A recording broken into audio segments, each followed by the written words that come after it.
The spit of land you're seeing is Cape Edgecombe. It defines the northwestern entrance to Sitka Sound, in which Murr now resoundingly is. As we pan to the right, you'll see islands called San Lazaria in the foreground, and then we come upon the namesake of the point. This is Mount Edgecombe, a retired volcano on the island of Kruzof, visible from Sitka, which is further to the right of your screen. This mountain I've been watching for the last 24 hours.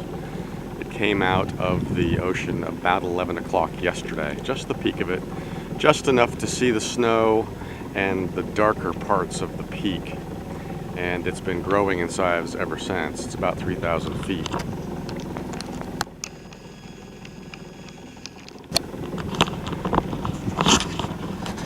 And with that, we have essentially ended our journey.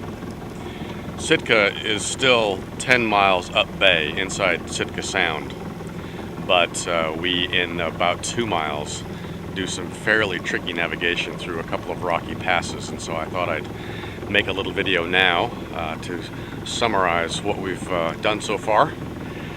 Yesterday was a grand day. Began, as I said, picking up land at 11 o'clock, had a beautiful, very light, but very beautiful wind. We were close hauled all day on a light breeze that kind of grew lighter as the day went on, but I was amazed that we were somehow able to maintain somewhere in the range of 4 knots until sundown, and then the wind actually died altogether. So I wrapped up sails and made dinner and got the autopilot ready for motoring, and then slept. I put the anchor light on, even though we were 30 miles offshore, put the anchor light on and slept until sunup, which is about 3 o'clock my time being Hawaii Standard Time, I think. I'm not entirely sure what time it is here. I think we're an hour apart, so I think it's 4 o'clock roughly when the sun comes up. And that's when I started motoring in. We're getting on toward 11 o'clock now. And it's just been a grand ride in. The islands, Kruzof and back of us, and Baranof, which I'll show you in a moment, just keep growing and growing and growing. And it's a flood of memories for me, because my family used to live here when I was very young. So it's been a grand ride in. Let me just show you briefly what we're approaching, and I hope this turns out. This is Kruzof Island here, Cape Edgecombe that I showed you at the beginning of the video, and then Mount Edgecombe here of 3,000 feet. Murr right now is hanging out just off of San Lazaria Islands while I make the video, and the rocky passes start in here, and then Sitka is back around this corner on Baranof Island. And this is Baranof Island back here, and this is just the tiniest piece of it. Baranof Island is huge, and it's, look at this, it's all snowy peaks.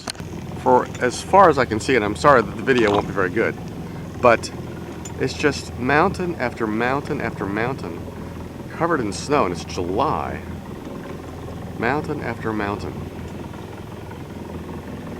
Given where I've just come from, where we had mountains as well, but they were not so covered in snow, this is quite a scene for me and for Murr. So it's been an interesting run. 22 days counting today, 2,500 miles. It's actually been, for all my complaining in the middle bits, it's actually been a really good run. We had consistent wind almost all the way, which is surprising to me, because we weren't in the trades any longer. We were in areas where there aren't necessarily consistent winds blowing, but we were able to skirt a couple of lows and keep on moving. We only had 2 days, the entire passage, where we had less than 100 miles for that 24-hour period, which is pretty extraordinary. And except for the cold, which really got my attention, it was a very easy ride. And I'm amazed to be up here. Quite honestly, when I left Hanalei Bay 22 days ago, I didn't know if we could make it to Sitka. But we have, and I'm really jazzed. So thanks for following along. I've got to get busy and get in before dark, which is 10 o'clock, I think, at night. But we have a little ways to go, so I want to get a move on. Thanks.